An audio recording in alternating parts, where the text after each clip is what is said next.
tê nó bàn na yêu sơ ti nửa mê khi là nỗ lời gì ta bên nó để giá trở về nó cô mới đi như chữ cấp ba lỡ cỡ chỉ ba ghế na tại lỡ cho giờ hi lo về na thế tư gà hi cả gớp lỡ o như khi chữ cấp ba lỡ nửa lời như cỡ ba đồ na chưa số ta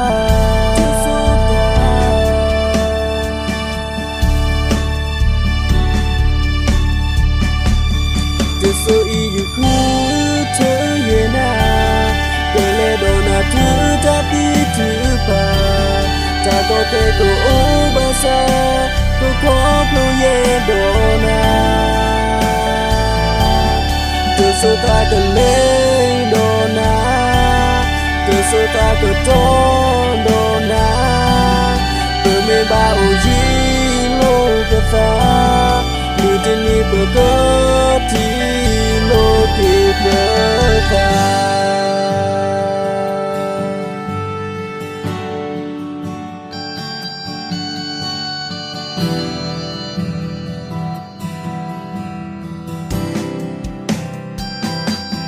nụ như đồ giá giờ tay nó bàn na giờ sơ ti nửa mê khi là nụ lời gì ta bên nó để giá trở về nó cô mới đi như chữ cấp ba lỡ cỡ chỉ ba ghế na tại lỡ cho giờ hi lo về na thế tư gà hi cả gớp lỡ o như khi chữ cấp ba lỡ nửa lời như cỡ ba đồ na chưa số ta